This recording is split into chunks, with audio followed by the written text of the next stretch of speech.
জনাব মঞ্জুরুল হক, আমি যদি প্রথমে আপনার কাছে আসি, যে নির্বাচন নিয়ে আমরা দেখছি একেবারে সরকার এবং বিএনপি, মানে প্রধান উপদেষ্টা এবং বিএনপি একেবারে মুখোমুখি অবস্থানে, আর নেপথ্যে আছেন সেনাপ্রধান। সেনাপ্রধান স্পষ্টতই ডিসেম্বরের আগে নির্বাচন চেয়েছেন। তাহলে কি বিএনপি এবং প্রধান উপদেষ্টা একই সুরে কথা বলছে এবং প্রধান উপদেষ্টা সেটি অগ্রাহ্য করছেন কিনা? ধন্যবাদ। এর আগে আমাদেরকে বুঝতে হবে যে সরকার যে কারণে বসেছে এখানে সেই পারপাসটি সার্ভ হয়েছে কিনা বা উদ্দেশ্যটি সম্পন্ন হয়েছে কিনা। তো আমরা সবাই বলি, বিভিন্ন মানুষ বলা বলি করে, বিভিন্ন যারা স্টেক হোল্ডার এই জুলাই অভ্যুত্থানের, তারা বলা বলি করে যে আওয়ামী লীগের 16 বছরের স্বেচ্ছাচারী শাসন, স্বৈরাচারী শাসন, এর ফলে মানুষের দুর্ভোগ, মানুষের প্রতিবাদ, তার থেকে সংক্ষুব্ধ হওয়া, তার থেকে গণজাগরণ, তারপরে অভ্যুত্থান বা বিপ্লব। পুরো ঘটনাটি আসলে এইরকম না। তো এটা পরিষ্কারভাবে বুঝতে হবে আমাদের, যেটা আন্তর্জাতিক খেলা। এই আন্তর্জাতিক খেলায় যতক্ষণ পর্যন্ত গোল না হবে, অর্থাৎ মূল যে খেলোয়াড় যারা খেলাচ্ছেন তাদের উদ্দেশ্য সফল না হবে, ততক্ষণ পর্যন্ত নির্বাচন, এগুলো হচ্ছে অভ্যন্তরীণ বিষয়, এই অভ্যন্তরীণ বিষয়গুলো পেকে উঠবে না। তো বিএনপি যতই চিৎকার করুক বা অন্যান্য দল যতই দাবি জানাক, বিএনপি সরকার যতই মুখোমুখি থাকুক, বা সেনাপ্রধান যতই বলে দিন যে ডিসেম্বরের ভিতরে নির্বাচন হতে হবে, পয়লা জানুয়ারিতে নতুন সরকার ক্ষমতায় বসবে, এই কথাগুলো আসলে কোনো ভ্যালু নেই। বিকজ অফ, আপনাকে খুব সংক্ষেপে যদি আমি বলি, বুঝতে হবে জিনিসটা, সেইটি হলো যে শেখ হাসিনার যে বক্তব্যটি 2023 সাল 24 সালে উনি বারবার বলেছেন যে একজন সাদা মানুষ আমাকে প্রপোজাল দিয়েছিল সেন্ট মার্টিন দ্বীপটা দিয়ে দেওয়ার জন্য, এবং এই অঞ্চলে একটি খ্রিস্টান রাষ্ট্র গঠন করার ব্যাপারে আমার সম্মতি চেয়েছিল, আমি সম্মতি দেইনি। এবং তারা বলেছিল যদি আপনি এটা দেন তাহলে আপনি লং লাইফ সরকারে থাকতে পারবেন, প্রধানমন্ত্রী থাকতে পারবেন, কেউ আপনার প্রতিবাদ করতে আসবে না। তারপরে উনি সেটা দেননি। তার মানেটা কি? তার মানেটা হচ্ছে যে একটি বৃহৎ শক্তির সত্যিকার অর্থে যে মার্কিন যুক্তরাষ্ট্রের এই জায়গায় একটি ঘাঁটি করা দরকার, এটা হলো সব কথার শেষ কথা। সেই ঘাঁটি করার জন্য, ঘাঁটি কেন করা দরকার সেটা অনেক অনেক লম্বা বিষয়। খুব সংক্ষেপে যদি বলি, যে মালাক্কা প্রণালী বন্ধ করে চীনকে এই জায়গাটায় স্টাক করে দেওয়া। চীনের প্রায় 60-70% এক্সপোর্ট ইম্পোর্ট এই মালাক্কা প্রণালী দিয়ে হয়। সুতরাং এই জায়গাটায় যদি আমেরিকা বন্ধ করে দিতে পারে, তাহলে চীনের সাথে তাদের একটা যে দ্বৈরথ চলছে, তাদের একটা যে অর্থনৈতিক যুদ্ধ চলছে, সেই ব্যাপারে তারা জয়ী হবে, এবং চীনকে একঘরে করে দেওয়া হলো বা ব্লক করে দেওয়া হলো। তাহলে মালাক্কা প্রণালী বন্ধ করতে হলে মালাক্কা প্রণালীর আশেপাশে তাদের একটি ঘাঁটি দরকার। তো সেই ঘাঁটি হচ্ছে মিয়ানমারের রাখাইন প্রদেশ। যেহেতু মিয়ানমারের রাখাইন প্রদেশ এখন পর্যন্ত সম্পূর্ণ স্বাধীন নয়, এখন পর্যন্ত সেখানে মিয়ানমার সরকারেরও, জান্তা সরকারেরও ভূমিকা আছে, রাখাইন আর্মিরও ভূমিকা আছে, সেহেতু বাংলাদেশ হচ্ছে একটি নিরপেক্ষ দেশ, সেইখানে তার একটা ঘাঁটি করা দরকার, এবং ঘাঁটি করতে গেলে সেখানে একটা পুতুল সরকার দরকার। এই পুতুল সরকারের প্ল্যানটাই হচ্ছে ডক্টর মোহাম্মদ ইউনূসের সরকারকে বসানো হলো ডিপ স্টেটের পক্ষ থেকে। এখন সেই সরকার বসার পরে যেভাবে স্মুথলি যাওয়ার কথা ছিল, যেভাবে মার্কিন স্বার্থগুলো সংরক্ষিত হওয়ার কথা ছিল, সেভাবে কিন্তু সরকার পারেনি, কারণ সরকার জনপ্রিয় নয় বা সরকার টেকনিক্যালি কাজটি করতে পারেনি।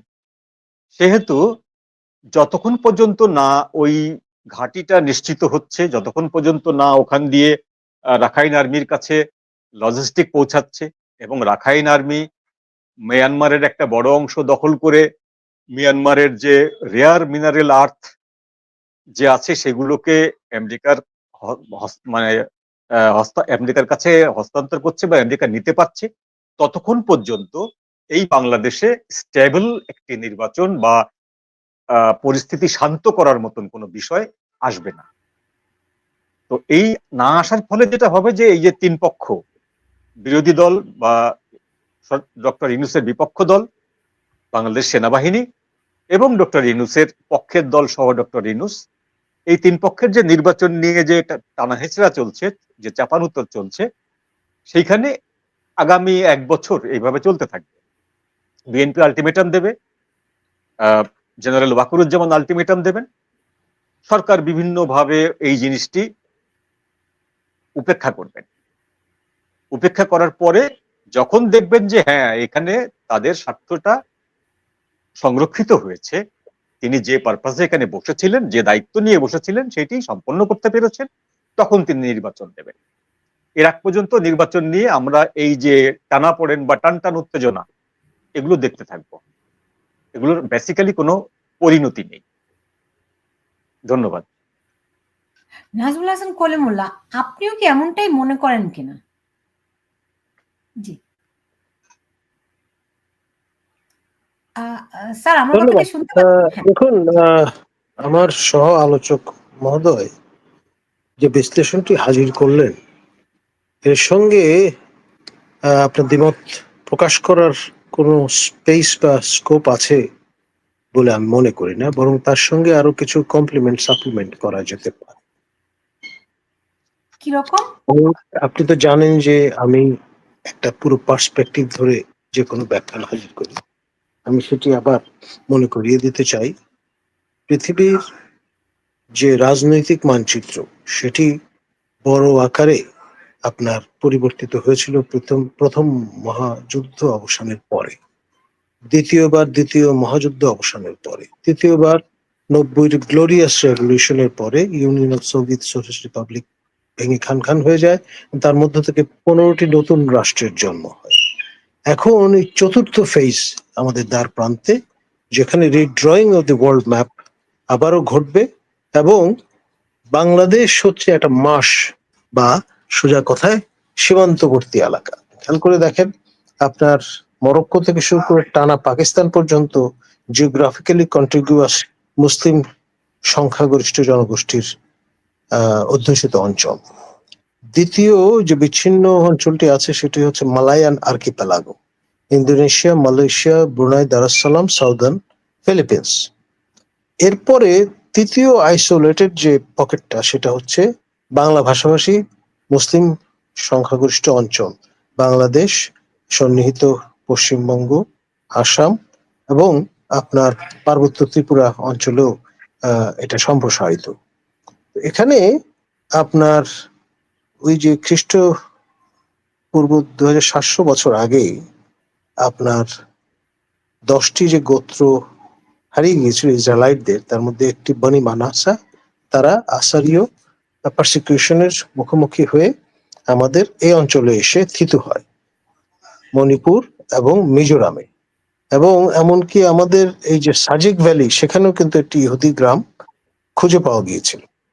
তো এরা আপনার স্থানীয়ভাবে যে গোত্র ভিত্তিক সমাজ আছে, আপনার ম্রো এবং খুমি, আমাদের বান্দরবান পার্বত্য এলাকা, এখানে জিয়াউর রহমানের শাসন আমলে ক্রামা নামে একটি নতুন ধর্ম প্রবর্তিত হয়, combination of Judaism, Christianity and Buddhism. এবং এটি ম্যানলে ম্রো নামে একজন ব্যক্তি আইজল থেকে এসে সম্প্রচার করেছিলেন। এবং আপনি জানেন যে রাতারাতি আপনার মিজোরামের আইজলে অবস্থিত যে গির্জাগুলো ছিল, সেগুলো আপনার এই ইহুদি উপাসনালয়ে রূপান্তরিত হয়েছিল, সিনেগগে। সেটা নিয়ে টাইমস একটা কাভার স্টোরি করেছিল, সেটি সবাইকে ভাবিয়ে তুলেছিল। এবং মেনলি এই নন লিটারেট সোসাইটিটাকে আপনার স্বরলিপি প্রদান করেন, এবং একটা পর্যায়ে গায়েব হয়ে যান, বলে যান তিনি আবার ফিরে আসবেন অপেক্ষা করবার জন্য সবাইকে। তো মানে ফিল্ড বিল্ডিং এর যে কাজটা, সেটি কিন্তু ইতিমধ্যে সাধিত হয়েছে। এখন যে বিষয়টা, এই যে রোহিঙ্গা ইস্যুটা, তার সঙ্গে সাকসেসিভলি এখানে আমরা দেখেছি মিথস্ক্রিয়া। আপনার কাশেম রাজার নেতৃত্বে আপনার পাকিস্তান আমলে যে রোহিঙ্গাদের ইনফ্লাক্স শুরু হলো, সেটা কন্টিনিউ করলো। জিয়াউর রহমানের শাসন আমলে আবারও আপনার দেখলাম আমরা রাবেতা এখানে কাজ করতে আসলো পুনর্বাসনের, এবং সেটার নেতৃত্ব দিয়েছিলেন রাবেতা কান্ট্রি র্যাব মীর কাসেম আলী, যিনি ফাঁসি কাস্টে দণ্ডিত হয়েছিলেন পরবর্তীতে। এবং এই মীর কাসেম আলী হচ্ছেন জামাত এবং এই ঘরানার মধ্যে কর্পোরেট কালচার প্রবর্তক। তিনি নয়া দিগন্ত, তারপরে দিগন্ত টেলিভিশন, কেয়ারি সিন্দাবাদ প্রভৃতি ভেঞ্চার গুলো তার হাত দিয়ে তৈরি। এবং তিনি স্বাধীন বাংলাদেশে ইসলামী ছাত্র শিবিরের প্রতিষ্ঠাতা। ইসলামী ছাত্রী সংস্থাও তার পৃষ্ঠপোষকতায় গঠিত হয়েছে। এবং কদিন আগে আমাদের ঢাকা বিশ্ববিদ্যালয়ে আমরা দেখলাম ইসলামী ছাত্রী সংস্থা দীর্ঘদিন পর আবার ইমার্জ করেছে এই প্রফেসর ইউনুসের শাসন আমলে। এখন আপনার প্রফেসর ইউনুস তিনি প্রথম যখন বৈবাহিক বন্ধনে আবদ্ধ হন, তার সেই মার্কিন মুলুকে অবস্থানকালীন সময়ে রাশিয়ান অর্থোডক্স চার্চে অনুবর্তী নারী, তিনি শর্ত দিয়ে তাকে বিয়ে করছেন, তাকে তার স্বধর্মে দীক্ষিত হতে, এবং সেটি তিনি সানন্দে কবুলও করেছিলেন। এখন তারপরে আমরা তার অবশেষ হিসেবে এখনো দেখছি যে তার যে নন্দিত ব্যালেরিনা কন্যা সন্তান, তিনি কিন্তু নিয়মিত চার্চে যান, রাশিয়ান অর্থোডক্স চার্চ সেইখানে। এবং আপনার ইউনুস প্রায়শই কিন্তু এই উত্তর পূর্ব ভারতের খ্রিস্টান অধ্যুষিত এবং জুইশ প্রেজেন্স আছে এই রাজ্যগুলির সম্পর্কে নানান রকমের বয়ান তিনি দায়িত্ব নেওয়ার আগে এবং পরে কন্টিনিউয়াসলি পারসিস্টেন্টলি কিন্তু বলে যাচ্ছেন। এখন ধরুন স্বধর্মের লোকের প্রতি মানুষের একটা সিম্প্যাথি থাকতেই পারে এবং এটা সহজাত। আর যদি আপনি কালা পাহাড় হন, মানে নব দীক্ষিত ধর্মের প্রতি আনুগত্য কিন্তু তখন বেশি পরিমাণে যার পর নাই দেখা। এখন ধরুন রিড্রয়িং অফ দি ওয়ার্ল্ড ম্যাপের অংশ হিসেবে এই অঞ্চলে এই বিচ্ছিন্ন মুসলিম যে আপনার পকেটটি আছে, সেখানে যে ডেমোগ্রাফিক ব্যালেন্সে পরিবর্তন নিয়ে আসা যায়, অর্থাৎ উত্তর পূর্ব ভারতের খ্রিস্ট এবং জু অধ্যুষিত অঞ্চলগুলো যদি বাংলাদেশের সঙ্গে যুক্ত করে দেয়া যায়, তাহলে ডেমোগ্রাফিক ব্যালেন্স চেঞ্জ হয়ে যাবে। হয়ে গেলে এই অঞ্চলে আবার ভিন্ন ভিন্ন আপনার রিড্র করার প্রয়োজন হতে পারে। আবার এখানে সাধারণভাবে যেহেতু অ্যাপারেন্টলি দেখা যাচ্ছে খ্রিস্টান অধ্যুষিত অঞ্চল, কিন্তু বেসিক্যালি তারা বর্ন অ্যাগেইন জু, এবং সেটি ইসরায়েলের চিফ রাবাই এসে সার্টিফাই করে গেছে। এবং সেজন্যই মিসেস গোল্ডা মেয়ার যখন প্রাইম মিনিস্টার ছিলেন ইসরায়েলের, তিনি আপনার তাদেরকে এল ব্যবহার করে, ইসরায়েলি এয়ারলাইন ব্যবহার করে কাঠমান্ডু থেকে ভিসা দিয়ে প্রায় 12,000 মিজোকে তিনি ইসরায়েলের নাগরিকত্ব প্রদান করেছেন। এখন যেহেতু স্ট্র্যাটেজিক ডেপথ নাই, এর চেয়ে বেশি লোক তাদের পক্ষে অ্যাবজর্ব করা মুশকিল। তো সেকেন্ড একটা ইসরায়েল যদি এখানে গঠন করা যায়, এবং সেটার জন্য আবার সি অ্যাক্সেস অত্যাবশ্যক, সমুদ্র ছাড়া সেই ল্যান্ডলকড কান্ট্রি হিসেবে টিকতে পারবে না। ফলে সেই লক্ষ্যে তারা কাজ করছেন নিরবিচ্ছিন্নভাবে। এবং কিছুদিন আগেও মিয়ানমারে যিনি ইসরায়েলের রাষ্ট্রদূত হিসেবে দায়িত্ব পালন করছিলেন, তিনি সবাইকে অবাক করে একজন নাগা রমণীকে বিয়ে করেছিলেন। এখন এই যে অ্যাক্রস দ্য বর্ডার আপনার এই যে ম্যারেজ অফ কনভেনিয়েন্স, এটিও কিন্তু অনেকের আইব্রাউ রেস করতে সহায়তা করেছে। পুরো এলাকাটা আপনার সেই 47 থেকে কিন্তু টপসিটারি একটা অবস্থায় আছে। আপনার নাগা নেতা আপনার ফিজো এবং মিজো নেতা লালডেঙ্গা, তারা কিন্তু গুলশানে বসবাস করতেন। পুরো এই যখন মাশরিকে পাকিস্তান বা ইস্ট পাকিস্তান ছিল, তখন ঢাকার এই অভিজাত এলাকায় তাদের অ্যাবর্ড ছিল। 71-এ স্বাধীন বাংলাদেশে অভ্যুদয়ের পরে তারা চলে যেতে বাধ্য হন। এবং বঙ্গবন্ধুর আমলে 74-এর দিকে যে কম্বিং অপারেশনটা হয়েছিল পার্বত্য চট্টগ্রাম জুড়ে, সেখান থেকে বৈরী, নাগা এবং মিজো তাদেরকে বাধ্য হয়ে চলে যেতে হয়। ফলে এই 75-এর পট পরিবর্তনের পরে কিন্তু আবার তারা রিগ্রুপড হওয়া শুরু করে। এবং আপনার এই যে পার্বত্য চট্টগ্রাম জনসংহত সমিতি, তার থেকে অফশুট হয়ে বেরিয়ে আসে ইউপিডিএফ, তারপরে আবার কেএনএফ, এবং সম্প্রতি খেয়াল করে দেখেন যে হাজার হাজার জামা কাপড় ইউনিফর্ম ধরা পড়লো আপনার চট্টগ্রামে। পরে জানা গেল এটা কেএনএফ এর জন্য নয়, বেসিক্যালি আরাকান আর্মির জন্যই তৈরি করা হচ্ছে। এখন আরাকান আর্মির যে ফুড সোলজার, তাদের আপনার লজিস্টিক সরবরাহের দায়িত্ব গোলেমালে আমাদের ঘাড়ে এসে পড়েছে এবং আমরা সব দিক থেকেই সুইটেবল। সেই জন্য আন্তর্জাতিক শক্তি নিচয় ইসরায়েল বলুন, মার্কিন যুক্তরাষ্ট্র বলুন, সবারই একটা শ্যানো দৃষ্টি আছে এই অঞ্চলের দিকে। আর যেহেতু আন্তর্জাতিকভাবে এই যে কলকে পাইয়ে দেওয়ার যে ব্যাপারটা, সেখানে এই লবিগুলো খুব জোরদার ভাবে আপনার একটা প্রোডাক্ট, ফিনিশড প্রোডাক্ট তৈরি করেছে, তার নাম হচ্ছে professor Yunus, the Nobel laureate. এবং একদিনে কিন্তু এই এই ব্র্যান্ডটা তৈরি হয়নি, দীর্ঘদিনের দানা পানি ব্যবহার করা হয়েছে। আর আপনি জানেন যে ভ্যাটিকান ইকুইভ্যালেন্ট যেটা অ্যাপল ইনস্টিটিউশনের, সেটির অবসান ঘটেছে মুসলিম ওয়ার্ল্ডে 1924 সনে। মোস্তফা কামাল আতাতুর্ক অ্যাবলিশন ঘোষণা করেন খিলাফতের। সিন্স দেন সৌদিরা ওই ভ্যাকামটা পূরণ করবার চেষ্টা করেছে। দুই পবিত্র মসজিদের খাদেম এই আপনার তকমা নিজেদের কপালে নিয়ে, আর তাদের চ্যালেঞ্জার হচ্ছে আবার জর্ডানের বাদশাহ। তারা বলেন যে তারা হাশেমাইট, অর্থাৎ বনি হাশেম গোত্রের উত্তরাধিকার তারা বহন করেন। সেই জন্য তাদের দেশের নাম হচ্ছে হাশেমাইট কিংডম অফ জর্ডান, খেয়াল করেন। এবং এই পরস্পর বিরোধী বিষয়গুলো কিন্তু বিদ্যমান, এবং সেখানে আপনার সৌদিদের একটা স্টেক আছে এই রোহিঙ্গাদের ক্ষেত্রে। মক্কায় বিশাল রোহিঙ্গা পল্লী আছে, তারা সবাই কিন্তু বাংলাদেশের পাসপোর্ট নিয়ে সেখানে স্থিতধী হয়েছে, এবং ইউনূস সরকার আসার পরে সেগুলোকে আবার রেগুলারাইজ করা হয়েছে, মানে যেটি আগে আটকে ছিল। আপনি যদি ইন্টারভিউ করেন কখনো সৌদি আরবে বাংলাদেশে নিযুক্ত আমাদের মান্যবর সাবেক রাষ্ট্রদূত গোলাম মসি মহোদয়, যিনি রাজনৈতিক ভাবে এলিট কোটায় রাষ্ট্রদূত হয়েছিলেন, পেশাদার কূটনীতিক নন, এবং তার চোখ কান যথেষ্ট খোলা, এবং আমি আপনাকে অনুরোধ করবো তাকে একদিন খোলামেলা এই বিষয়ে আলাপ করবার জন্য। মানে ইনসাইট পাওয়া যাবে, নতুন নতুন উপাদান পাওয়া যাবে। এবং এখন যে পরিস্থিতিটা বিদ্যমান, আগামী 2026-এ আপনার রিড্র হবে এই এলাকার ম্যাপ, সেজন্যই বারে বারে এই জুন পর্যন্ত ঠেলে নেওয়ার চেষ্টা। এবং এটি বিএনপির ব্যাক অফ দ্য মাইন্ড